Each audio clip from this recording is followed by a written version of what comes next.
All right.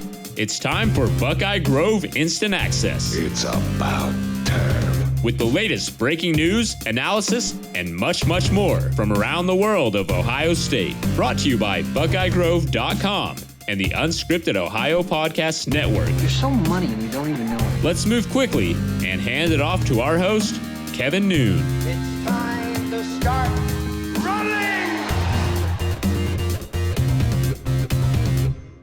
Hey, welcome to the BIA podcast, Buckeye Grove Instant Access. I'm your host, Kevin Noon. I'll be joined on the line by Alex Lightman here in a second. I want to thank you for listening in to our show. We are still locked in here right now in kind of coronavirus purgatory as sports are not going on, but that has not slowed down Ohio State's recruiting effort one bit. They had quite a run here recently. I have had a couple of fans come up to me and say, well, they haven't gotten anybody in the last couple of days. Well, all the movement's been on the basketball side, but that's for another show. But let me bring in Alex, who does great recruiting work for us. And how are you doing today, Alex? I'm doing as well as I can, Kevin. Obviously, tough circumstances all around, especially being in the New York City area. For me, it's probably hit a little bit harder than some of the folks that are going to be listening in here at different parts of the country, thankfully. But I don't think everyone else is far behind what we're experiencing here. So I just hope everyone's staying safe and being smart about everything going on so we can all get back to, quote unquote, our normal lives as soon as possible. And that certainly is the goal, getting back to our normal lives. I mean, it reminds us of what a great diversion athletics are and sports in general, whether it be on the professional or the collegiate or the prep ranks, but we certainly all miss them right now in the worst kind of way. For those of you who are members of Buckeye Grove, who are part of the Horseshoe Lounge, talking about everything but sports in a lot of regards, and I'm ready for us to debate who's going to be the next right tackle and who's going to step into this position, rather than matters of what's tantamount to life and death. Yeah, it's going to be a much welcomed return for that conversation, and it can't come soon enough. Who knows when it's going to come? But again, just hope everyone's staying safe, and I think if everyone just follows what the people who are intelligent and experts on this stuff are telling us to do, staying home and being smart, hopefully that comes sooner versus later. Getting into the sports, I mean, we're in a real unique period right now, because normally coaches would be on the road. We'd be in evaluation period. I mean, the spring game would be this weekend, to be quite honest. I mean, and we're here in a dead period. We're losing the evaluation period. At least it's getting punted down the road. Just some real unique times. Yeah, it's definitely going to change the way. It's going to be a domino effect, I think, on recruiting for a little bit. You're seeing in the 2021 class how it's impacted the timelines of some players who had a pretty good idea of where they wanted to go. Maybe they wanted to take some spring visits before kind of making that final decision. But because of everything going on and the unknown of when recruiting activities pick up, a lot of these kids just said, you know what, screw it. I have a pretty good feeling I want to go to Ohio State or Rutgers or Michigan or wherever it may be, and I'm just going to commit now. And then on the flip side, I think there's a lot of kids who really don't know where they want to go, and they were hoping that spring visits could help them at least narrow things down before they then took official visits and eventually came to a decision. So you're going to have a lot of kids who maybe wanted to decide before their high school season started, their senior year, and now maybe you're going to have to wait a little bit. So that's going to, affect 2021 recruiting. And then on top of that, I mean, you have kids, and I'll just throw out a name because I know he's in this boat, is Jack Pugh from Columbus area in Hilliard. And, that's a kid who traditionally would come to Ohio State camp, and Ohio State would decide if he's going to get an offer or not. Similar to the way that Joe Royer got his offer last year. When him and Luke Lachey competed at camp, Ohio State, like both of them, they weren't completely sure, who was quote unquote their guy at tight end. And they camped, they competed, and Ohio State decided they wanted to take Royer. And so guys like Jack Pugh, there's a few others, both in the state and outside the state, that Ohio State likes on film. They like everything about them, but there's just a few questions they have. And Mark Pantone mentioned this on his press conference call the other day about, these types of kids where Ohio State doesn't get to go see them at their high schools or doesn't get to have them in camp this summer. And that's going to affect, these kids in a negative way. They're either going to have to say, I'll wait till Ohio State can see me, or they're going to say, you know what, I'm going to go pick Wisconsin, or I'm going to go pick Iowa, or wherever it may be. I don't want to wait. And so it doesn't allow the kid to get maybe the full list of opportunities he would have gotten. And it doesn't allow Ohio State to kind of make the full evaluation and offer some kids that could turn out to be pretty good players on the road because they don't have that proper evaluation early enough. And then obviously it's going to impact 2022s and how quickly those guys are offered and whatnot. But on the flip side, there's the opportunity to develop the relationships there while there's more downtime. So it's really going to impact recruiting in a lot of ways.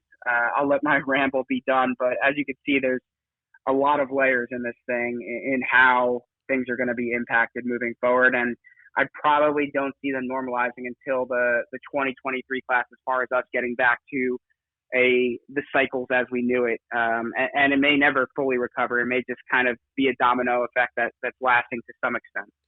And oftentimes people hear the term, camp offer, and they think, oh, plan B, plan C. But let me name a couple of guys that were camp offers that went on to prove themselves to be pretty good players, and that would be Terry McLaurin and Darren Lee. Those were both guys that had to go and camp multiple times, be able to earn that offer. And without camps, would either of them end up at Ohio State? I would venture to say probably not. And both of them ended up signing NFL contracts. You look at Terry McLaurin last year in the league, probably one of the most impressive rookies out there, certainly of the guys that nobody really expected a lot out of. And then Darren Lee, he's kind of bounced around a little bit, but he's put some good money in the bank, in his years in the league.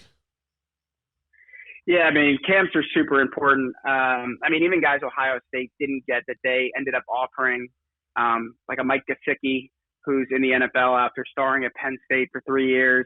There's a number of other guys that I remember traveling out to Columbus for these camps. And you're right. Ohio State wouldn't have gotten guys like Terry McLaurin or Darren Lee had they not camped at Ohio State. And if this was happening then, right? Terry McLaurin, maybe he ends up at another Big Ten school, or Darren Lee ends up at another Big Ten school. And, maybe not Terry as much, but Darren was on that national championship team and played a really large role and made some really big plays that season. And, if he's not there to make a few of those big plays, is it possible they don't win the national championship that year? Potentially. It's hard to say in what-if scenarios, but this is a really important period that Ohio State is missing out on when it comes to recruiting, live evaluations, both going to high schools and seeing kids practice, as well as summer camp. So hopefully this thing breaks again a little bit earlier. July, which has now been traditionally a dead period the last couple of years, maybe that can open up to be a live period. The coaches can kind of get out and see kids and have camps and things of that nature. But personally, just the way things are going, I just don't see that happening this year. I think it's going to be a scramble to start the season on time, if they're even allowed to do that, able to do that. And I think, when you talk about priorities, summer camp at Ohio State or schools across the country is not going to be the priority of the NCAA, when this thing finally does break. I'm going to reset here. You're listening to the BIA podcast. I'm your host, Kevin Noon, joined with Alex Lightman here. We're 9 minutes into the show, and the main purpose of this was a bit of a mailbag. We opened up some questions to our great members over at Buckeye Grove, and we haven't taken any of them yet, so let's just get right to it right now. Soccer Dan from the board wanted to talk a little bit about Ohio State 2021 defensive line recruiting and what the latest is there. Obviously, the Buckeyes have put together some great classes through the years. This one is going to be, the bedrock of it's going to be Jack Sawyer. But what's the latest there with the DL? Yeah, I think this defensive line class is really important for Ohio State. I don't want to bash last year's class, but I think when it comes to Ohio State standards overall, there wasn't like a stud in there. There wasn't a Nick or Joey Bosa. There wasn't a Zach Harrison. There wasn't a Chase Young. there wasn't a Jack Sawyer. And so you had a collection of really nice players, but no kind of gem, shiny object that, is kind of spearheading the group as an elite, no doubt about it type of talent. And so I think this year, especially with, having lost Chase Young, they'll lose Jonathan Cooper. Who knows, with a good year, they could lose Tyreek Smith. Zach Harrison's going to be a junior. If he has the progression like we think, maybe he's out after 2021. So I think they really need to reload the room. And right now they have Jack Sawyer and Michael Hall. Sawyer playing defensive end, Hall inside. I think that's a great foundation, but I think push comes to shove, this is going to be a 5 or 6 man class. So you're looking at 3, 4 more guys. I think the top of the board talent is going to be Tunmizi Adelaide at IMG, just transferred over from Texas. I don't even know how to properly pronounce his last name. I call him just JT all the time, but JT Tuimoloau. That's the best I'm going to do. Out in Seattle, same high school as Gee Scott Jr. I think Ohio State has a great chance for him. Both of those guys really at defensive end. And then on the inside, Tywone Malone from Bergen Catholic. I think Ohio State right now, it's very early in this one, but I think they have a great shot to land him. And then Marcus Bradley, they're in a battle with Maryland, who's doing a great job at convincing him to stay home. He just named his top 6.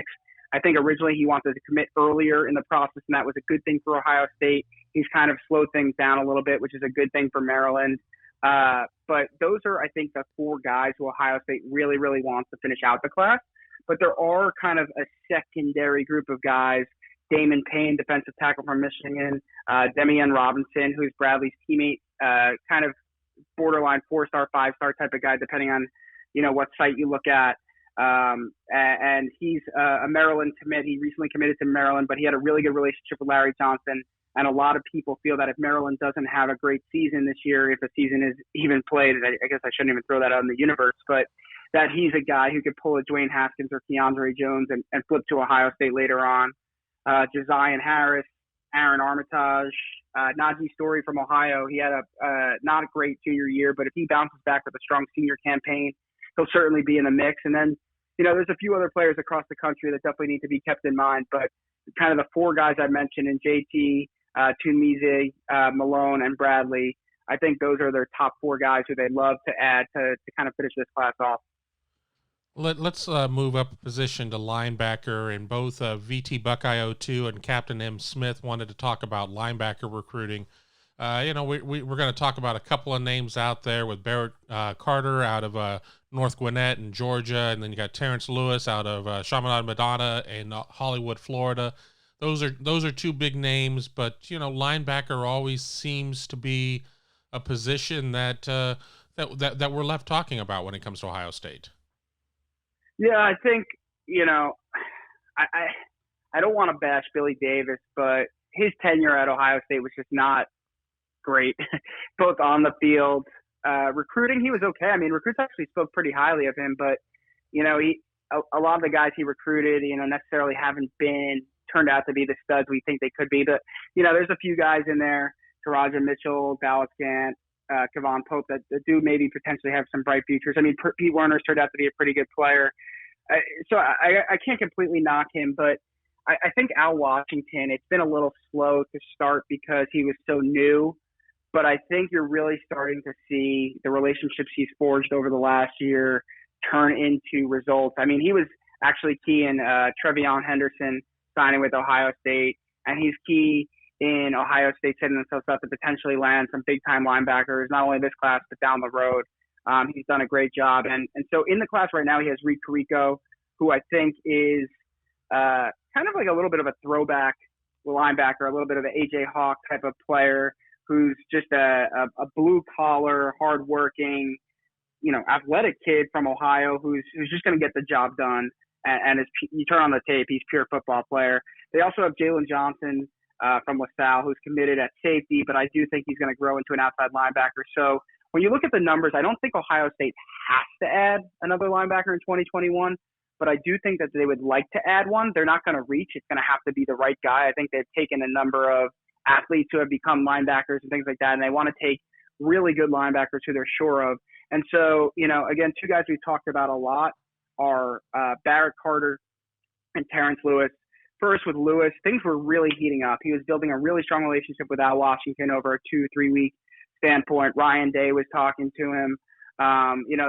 This was looking real good. Ohio State hasn't offered yet, and this is a kid who's ranked in the top 20 in America. And so whenever you see that, it's either the sites, like Rivals, like a 24/7, like an ESPN, have completely missed.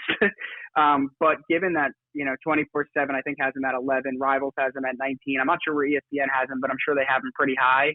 I don't think that they've completely missed. Maybe he's not that good. Maybe he's, closer to 100. But regardless, he's a guy that Ohio State probably should have offered.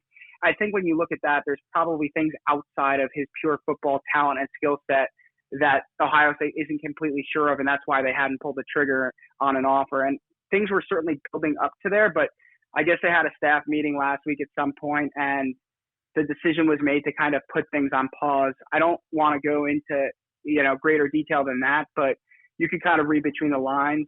For now, Ohio State's just pausing on Terrence Lewis. They'll continue to evaluate on and off the field.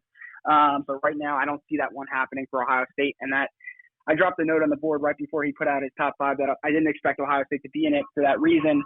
And it's sure enough that was the case. But things could certainly change with Lewis. I don't expect him to decide for quite some time. And if Ohio State does change their mind, I do expect them to be players in that one. Now, Barrett Carter is a guy that everyone's saying Georgia, Clemson, Auburn, and I get it. From North Gwinnett, Georgia, he is, it's hard to pry those guys from the South. Georgia and Clemson have done a great job recruiting that state. Obviously, Auburn does as well. But Al Washington talks to Barrett Carter every single day. Not only that, Barrett Carter has family ties in the Midwest to the Midwest, and he's been to Ohio State and had a great visit. I am not saying Barrett Carter is going to sign with Ohio State. I'm not saying Ohio State leaves for Barrett Carter, but I think Ohio State is in a much better position for Barrett Carter than many people think and know. And so I'm not saying he's going to sign with Ohio State, but I do think that the Buckeyes actually have a legitimate chance to get him. It's going to take a strong effort from Washington and Ryan Day and Greg Madison and Kerry Coombs and really everyone. But, and I know the Ohio State current commits have been on him like crazy, but when you're talking to a coach every single day and you're telling me that, he's one of your best relationships, you're going to have a shot. And while I think he probably ends up at either Georgia or Clemson, that's just my guess. I do think Ohio State is going to be in this one till the end, and I think they're going to get another visit, and that next visit is going to be absolutely key in landing Barrett Carter. Outside of those guys, there's no name right now that I'm saying, that I'm hearing and I'm saying, oh yeah, this guy, this could be a guy in the class. Again, I think they're going to be picky. I think they're going to be selective. But as we know, I mean, this is where camp and lack of evaluations could hurt. But usually there are guys who kind of appear later in the process that we haven't heard of, and that certainly could be the case at linebacker this year. Yeah, I want to just jump into, with Terrence Lewis, Hollywood, Florida, which is South Florida, and we know that there's always kind of a high risk reward out of that area. And then back to Barrett Carter quickly too. Yeah, while Clemson and UGA both do a great job in Sewanee, Metro Atlanta, Ohio State has had its success there too. So, you never want to close the door on either. You got to offer first before you can sit there and land anybody. But there certainly is potential there. But let's stay on the defensive side of the ball and just wrap it up. Iceman 0250 wanted to talk more about defensive back recruiting and who else they could add there after they had, they've had quite a nice little run there. Yeah, and, defensive back recruiting, again, is another position this cycle that I think is extremely important. The last 2 years, they've lost their best defensive back recruit 2 years in a row, with Jordan Battle flipping late to Alabama when Urban Meyer decided to hang it up. And then last year, losing Clark Phillips to Utah late in the process when Jeff Hafley decided to take the head coaching job at Boston College. And so while they've had really good defensive backs, they've kind of been one man short each of those 2 years. And that man short has been a stud both of those years. So This year, I think they're off to a good start with the 3 they've got. I think they'd like to add at least 2 more, possibly 3 more. Jansen Dunn out of Kentucky, Kamar Wilcoxon, originally from Georgia, now playing at IMG Academy, are 2 guys who both can play cornerback or safety.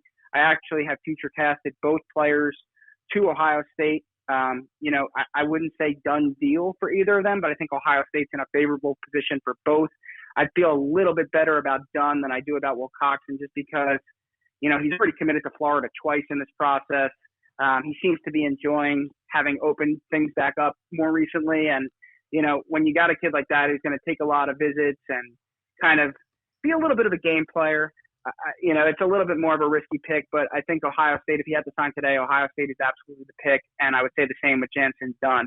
Now, outside of those guys, Jalen Davies from California is someone you have to watch very closely. He plays at Mater Dei, which is one of the top programs in the country, has traditionally been a feeder to USC. Even, if it's not USC, it's usually other, West Coast powers. But this is a kid who really likes Ohio State. He's been talking to Kerry Coombs almost every single day. He's been talking to Ryan Day. He's been talking to Corey Dennis, who seems to be doing some recruiting out in California. And I think the big thing is, he's from Rancho Cucamonga, which is actually the hometown of current Ohio State freshman C.J. Stroud. And those two grew up together. They're very close. I'll have more on A-Deck about Jalen Davies and what he told me about Ohio State. I know Mark wrote a story, I think it was last week or the week before, about him. But he's definitely going to visit when things open back up. And he's a top 100 player who's definitely one to watch. I'll say Jordan Hancock. He was sold on Ohio State for a long time, since the fall, made a visit to Clemson, kind of fell in love and decided to commit. But I do think the door is still cracked open, if nothing else, and I think Ohio State is going to continue to recruit him. And then Tony Grimes out of Virginia Beach. He's one of the top players in the country, let alone top cornerbacks. And while Ohio State didn't really have much of a shot before Kerry Coombs came on board, Coombs has done an excellent job building a relationship at the school with the family. Grimes was supposed to take a multi-day visit to Ohio State actually this past weekend, which I think would have been a huge move for the Buckeyes to be able, a huge opportunity to move up his list. And from what I'm told, I think Georgia leads right now. I know a decision's not on tap till December. That doesn't mean things are going to stay that way. I think the longer this goes, maybe the better for Ohio State. They need to get Grimes on campus as soon as this thing opens up. If he could take a multi-day visit like he was planning to do, an unofficial, I think they'll have a great chance to lay a foundation, move up the list in a big way, and, get that official visit and try to seal the deal before he signs in December. So that's what I'm looking at. A cornerback, at safety. I don't see anyone as of now outside of the guys I mentioned, Dunn and Wilcoxon, as well as Derek Davis out of Pittsburgh, Monroeville, Gateway High School. He's a guy also who could slide down to linebacker potentially. I think Ohio State right now is trying to figure out, is he a safety? Is he a linebacker? I personally think I would just take him no matter what. I've seen him live multiple times. I think he's an awesome player. I think Ohio State feels the same, and I think they've got a really good shot to land him. So when you talk about both defensive back recruiting and linebacker recruiting, Derek Davis is another guy to watch. But, again, I think Ohio State, they have 3 right now. I think they go, and that's not counting Jalen Johnson, I think they go to 5 minimum and potentially up to 6. All right. Now that we're done talking about defense, I'll put you on the spot on both sides of the ball. Ebron84 wants to know, who is your next Futurecast, both on offense and on defense?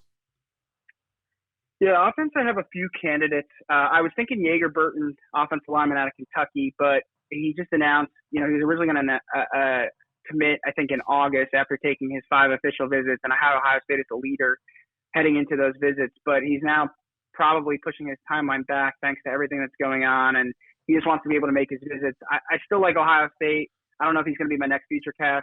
Hudson Wolf, tight end out of Tennessee, is one to strongly consider.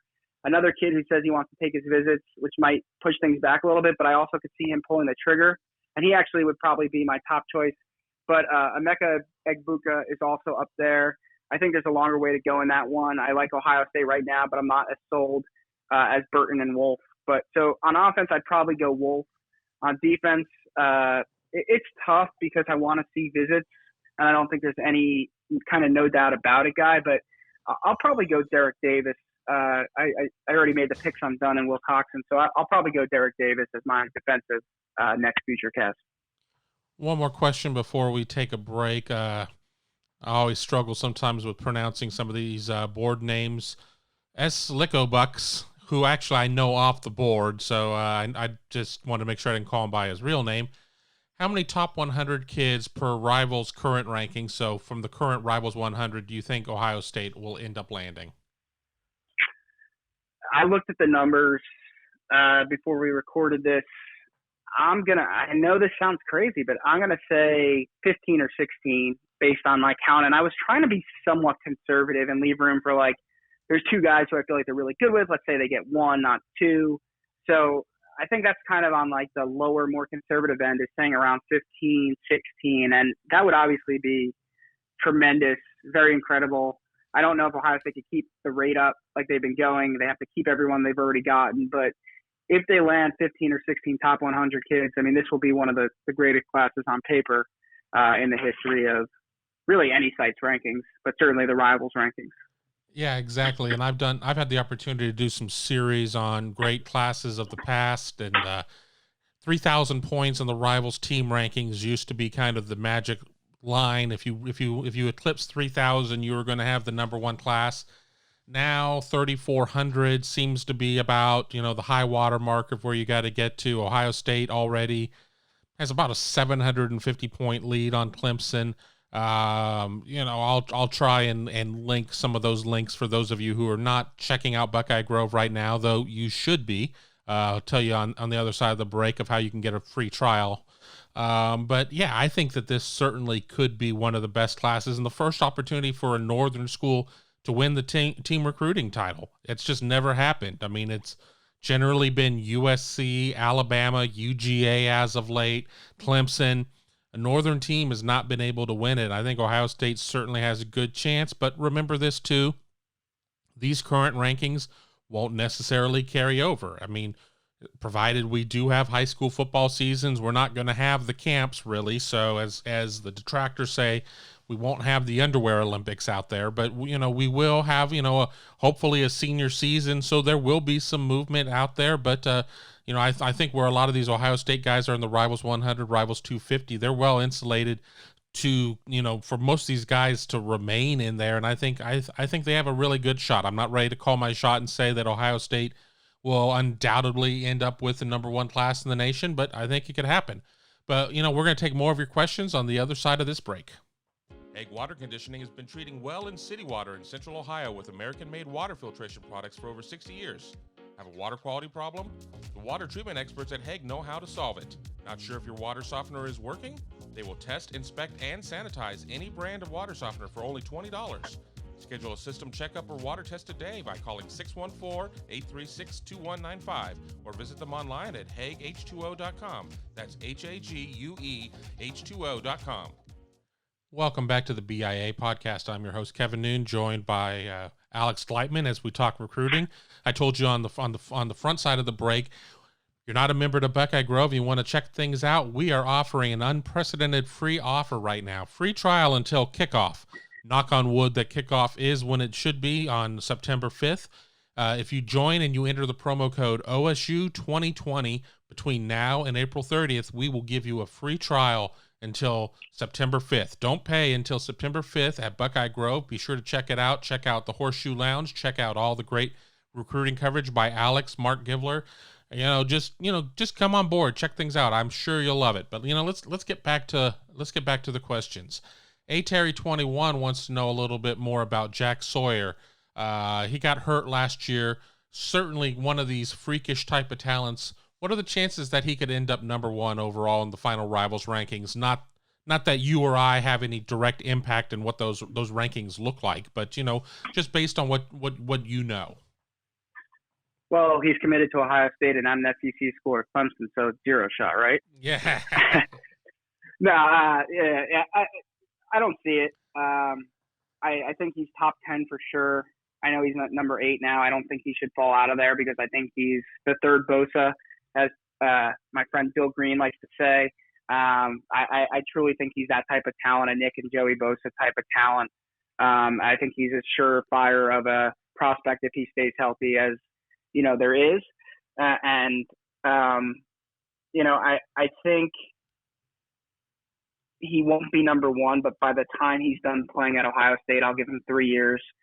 Just like the Bosas, who also weren't number one players in the country in their classes, people look back and say he probably should have been, or at least could have been in that discussion, even though I don't think he will be. Fair enough. Speaking of top players that you've seen or that are out there, MC Buckeye wants to know the best high school player you've ever seen, both in Ohio and out of state. And I'll even weigh in with an out-of-state player after you go.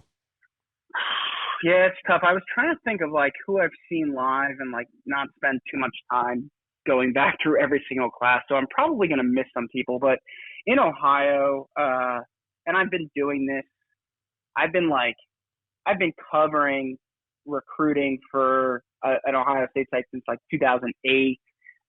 So maybe a couple years before that is when I would have seen guys play. So the 3 guys in Ohio that stood out to me were Braxton Miller, Beanie Wells, and Mike Adams.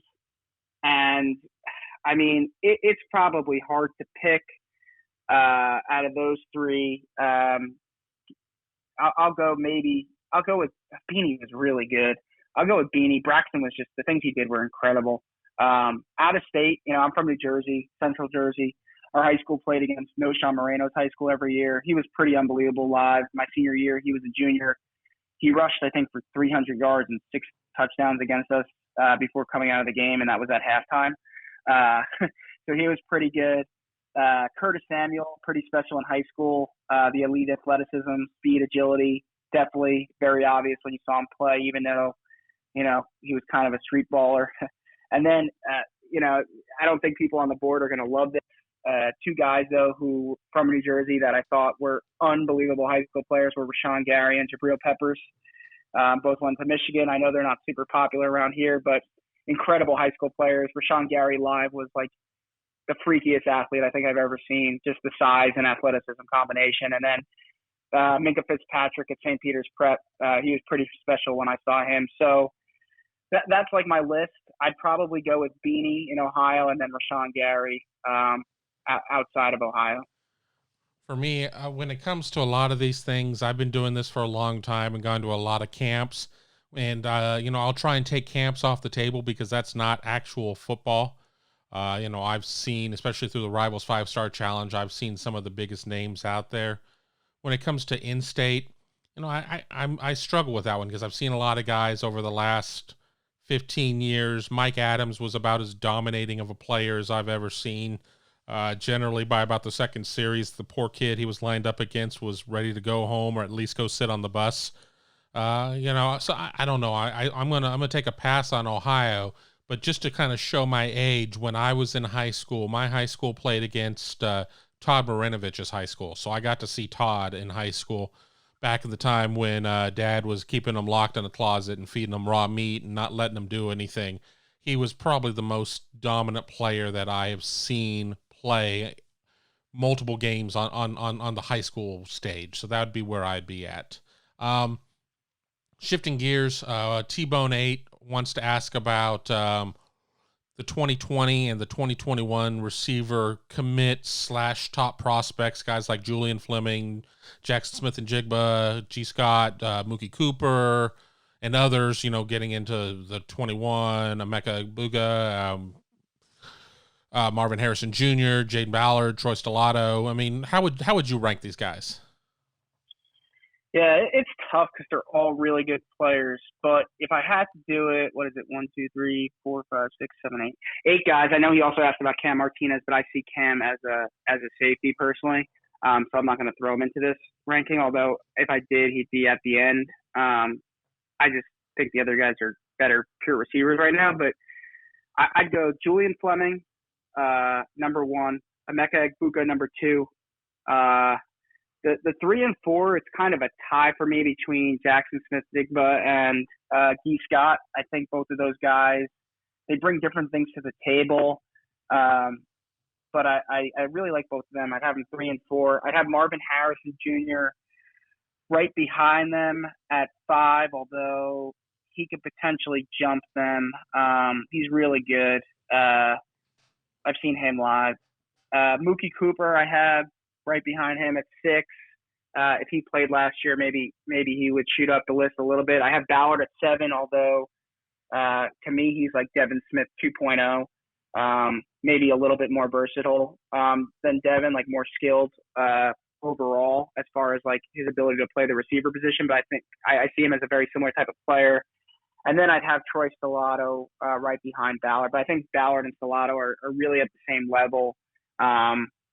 It's tough. 8 really good players, but that's how I'd have it, and I would take them all. I know a lot of people ask about Troy Stellato and, if you take him, you may not get Egbuka. I don't think Egbuka cares, first of all. I also think you take Stellato if you could get him. I would just take them all, and I think Ohio State might and will. Yeah, exactly. I don't think one matters to the other one way or the other. I think I might have Stellato 6 instead of 8. We're really splitting hairs, though. I mean, when you're looking at 8 of the best receivers over a 2-year cycle, we're not sitting there saying that the guys at the bottom should be low 3 stars. I mean, we're dealing with guys that are 5 stars to mid-range 4 stars, in my opinion. They're all really good. But, outside of that, I think I'm pretty close to where you are at on those 2. Got time for a couple more questions here as we are now in our 36th minute here on the show. Monabeth 86 wants to ask, the pretty big picture, how does this COVID-19 impact the 2022 recruiting cycle? And I know you've kind of touched upon it a little bit. So, at risk of recovering some ground, just what are your thoughts? Yeah, to summarize it real quick, we kind of talked about it before. Evaluations can't happen in person this spring or in camp this summer. So I think the real impact that has is that, quote-unquote, real offers are going to be a little bit slower to go out for this class. Guys who Ohio State may be offering now as they see them in the summer when they see them, I don't think that they're going to be offering them till they can actually see them play real football.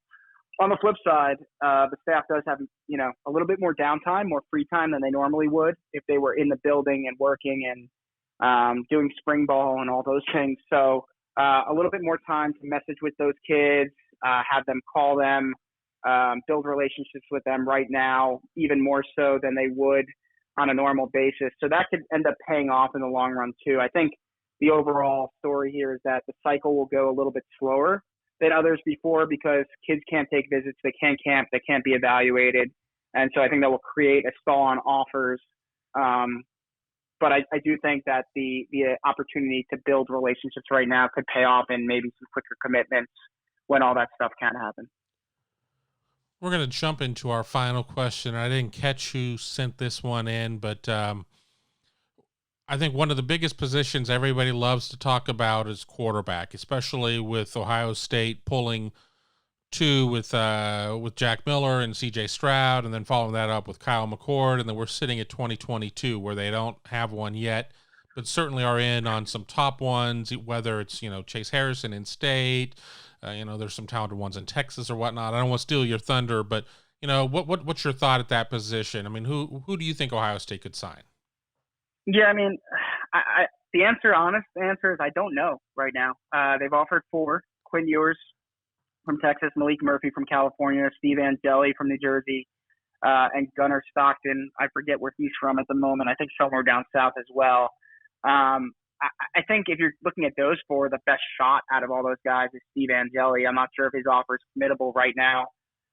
He's never been the full-time starter at Bergen Catholic. He'll have 2 years to do that. He's played a lot over the last 2 years, but they've had kind of a senior leader type of kid who they kind of, rotated in with Angeli. But he's camped. He got his offer after camp. He's a big, tall kid at a school that, they have good relationships at and are going to continue to recruit. So out of those 4 guys, I think he's the best shot. If I had to say they're going to land one of those 4 or the Fields, I'll definitely take the Fields.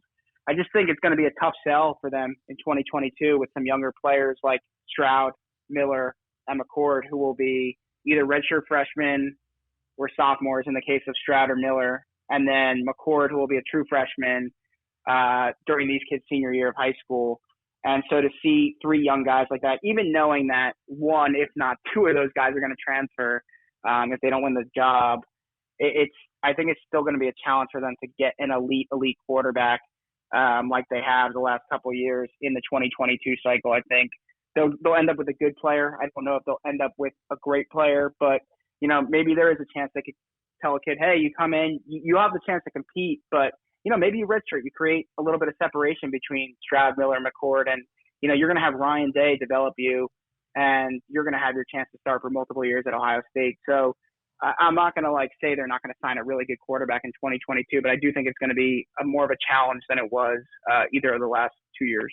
Yeah, I'm going to go off script here a little bit and just say that you really touched on the point there about the transferring. And I honestly think that everybody believes the second that a hierarchy is set, that the guy who's ranked lower between Miller and Stroud is immediately going to be in the portal, and nobody believes that anybody is going to be able to keep any sort of quarterback depth moving forward.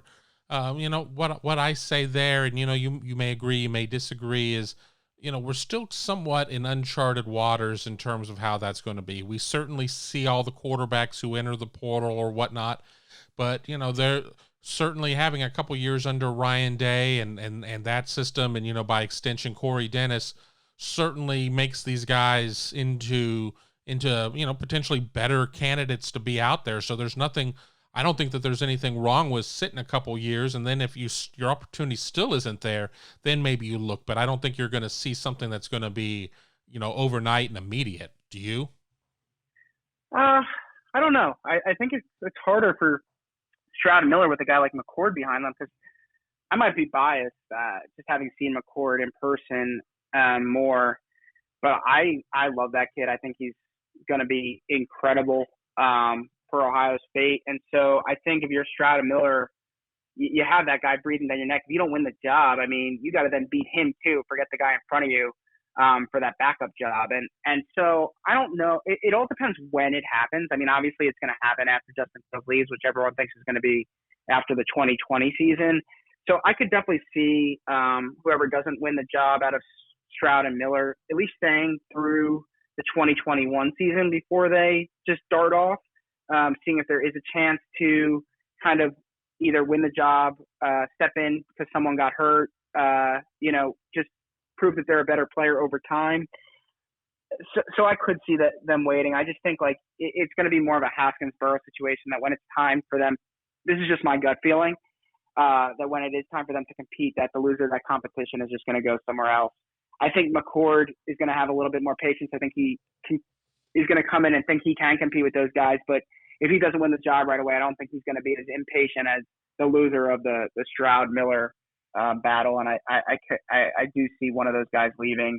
Again, I'm not sure if it's immediate or after one season, but we'll see how that plays out. It's very interesting to see guys like Joe Burrow, Justin Fields, Jalen Hurts go on to have success at other programs after losing quarterback competitions. And so that could become a trend moving forward. But I think if you have the right people advising you, you at least, especially in the Stroud-Miller situation where it's just going to be those two guys in the core competing, you're one play away from being the starting quarterback at Ohio State. I think it would be foolish to leave right away.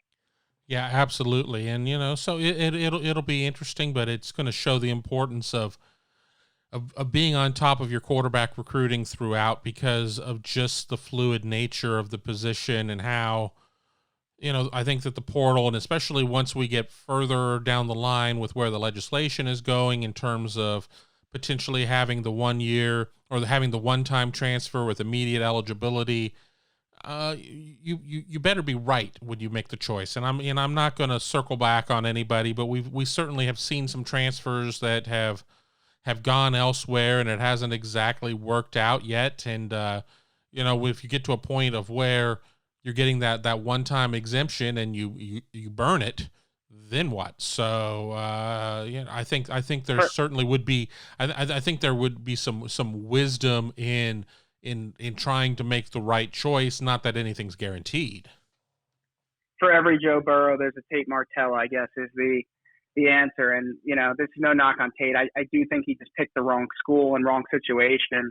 And so you're right. I think it's going to change things for sure, both for the good and bad for Ohio State. And I just hope that these kids make the best decisions for their future, because we've seen plenty of guys not make the right decision, and it probably happens far more often than not. So, we'll see. It's going to be interesting for sure.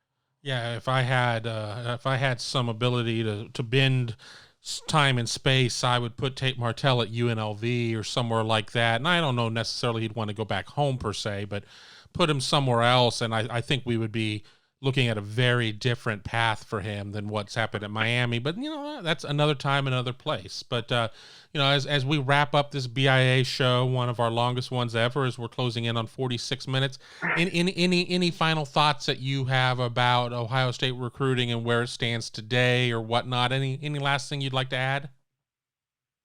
No, I just enjoy this ride while it's happening. I think, you're seeing an incredible run by Ohio State, and it truly, I know it's hard for me. I'm usually like a realist and a pessimist and like throwing out all these other big names that they're going to land on top of all the big names they already have. But I truly think it's realistic. And I think if there's ever a time, and this is not just a sales pitch, but if there's ever a time to be, a member of Buckeye Grove and clued in on what's going on with Ohio State's recruiting and the future of the program, now is it. So that offer of, a free trial through September 1st, I mean, to me, if you're any Ohio State fan, it's a no-brainer. Should give us a try. If you don't like it, we respect it, but I think you'll like it. And there's going to be a lot to write about and talk about, even while football is not going on. So hope to see a lot of new Ohio State fans on the board pretty soon. Yeah, once again, enter promo code OSU 2020. Don't pay until September of 2020. That offer is good through the end of April, so you're going to definitely want to get on board. I mean, we're all hoping that, things normalize here soon and that we'll have some sports, live sports to talk about. We're going to have the NFL draft coming up at the end of the month. There's just a lot going on. Plus, we got a great community, but I will leave the sales pitch with that. I want to thank Alex for joining us, and I want to thank you for listening. And we will be with you very soon with another episode of the BIA Buckeye Grove Instant Access Podcast. I'm Kevin Noon. Good night. Be sure to stay up to date with Buckeye Grove Instant Access when the news breaks or after the big game. Exclusively at BuckeyeGrove.com or anytime on SoundCloud, iTunes, Google Play, or Stitcher as part of the Unscripted Ohio Podcast Network. Hit that subscribe button so you can stay in the know and never miss a single episode.